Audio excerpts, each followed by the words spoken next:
What's up, dudes? It's Neil from Coffee Fiends, and we usually only deal in MMORPGs. I mean, it's what we know. We love them, we play them all, but we have to talk about the MMO elephant in the room. PlayerUnknown Battlegrounds. Seriously, what the fuck is this game? What magic Szechuan sauce is this game oozing that makes everybody go nuts?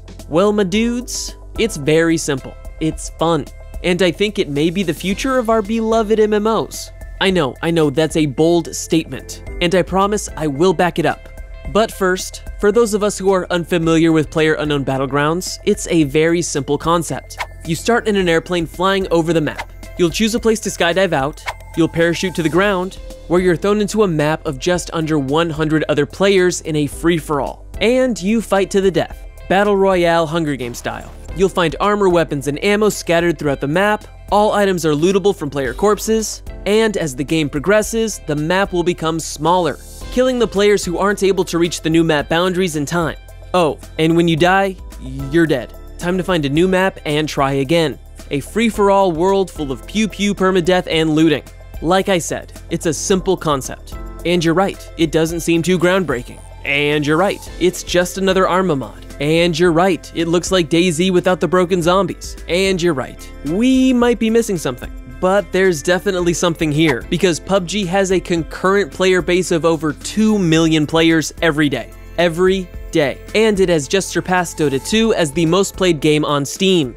Dota fucking 2, the king of Steam. You know, Steam, the platform Valve owns, the $1.5 billion icon on your desktop. PUBG has snatched the crown as the new titan of matchmaking survival MMOs. I know we love a good underdog story, but this isn't it. Regrettably, PUBG did not come from some indie developer creating a breakout hit in his basement somewhere. There's a studio backing PUBG, Bluehole Studios, known for their work on Terra, an action-based combat MMORPG, and Devilion, a Diablo-style dungeon crawler MMORPG. So Bluehole, God, Bluehole, it just feels weird saying it. Bluehole. So Bluehole knows MMORPGs. Sure, PlayerUnknown is a little out of their wheelhouse, but hey, they made a good call. And with such success, it could be the call MMORPG studios continue to make. Because Bluehole is not the first to pivot their genre, and have the decision pay off. No sir. See, there's this little teeny tiny studio called Blizzard Entertainment. Maybe you've heard of them. They made an indie MMORPG no one's ever heard of called World of Warcraft. They tried to make a successor to WoW, and instead used the assets to create an even more obscure indie hero shooter called Overwatch. That only sold about 30 million copies. 30 million. To put that in perspective, World of Warcraft was only about 12 million subscribers at its prime. And that is the most players any MMORPG has had in history. Overwatch more than doubled it, and the number is still growing. We here at Coffee Fiends are starting to see a pattern. So what does this pattern have to do with MMOs as a whole? Well, these shooters could be the future, for a number of reasons.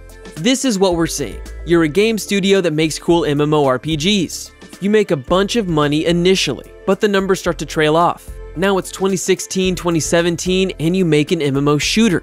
The player numbers start to rise significantly over time instead of drop off. Then you end up making more money with the shooter than the MMORPG you previously made. And it makes sense.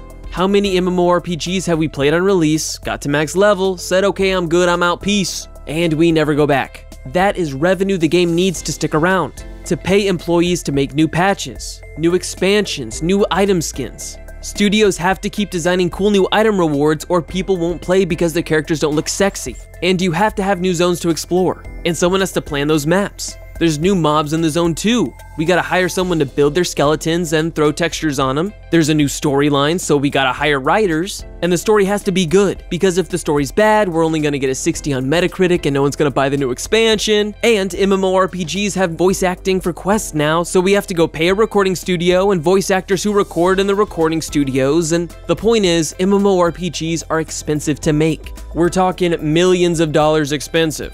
PUBG was a fraction of the cost to create, like a tiny fraction. The base skeleton of the game came from Arma 3.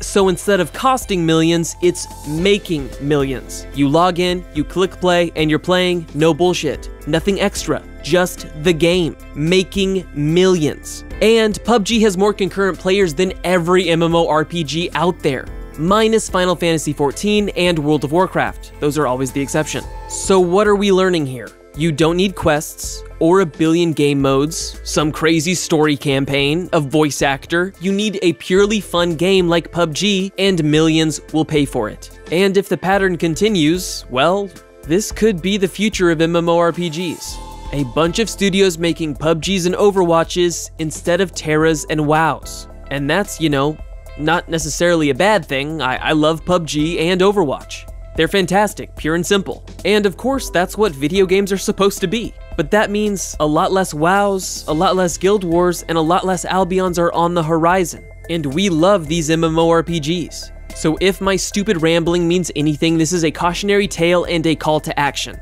We need to support our favorite MMORPGs. We need to buy golden gems from their in-game store. We need to buy weapon and armor skins, new mounts, any cash shop items. I know everyone is always bashing on cash shops, but if we're willing to pay money for an unfinished game like a beta test, the least we can do is financially support a finished product we enjoy. And I don't mean we should support every MMORPG out there. That's a shit ton of money, and there's a lot of garbage out there.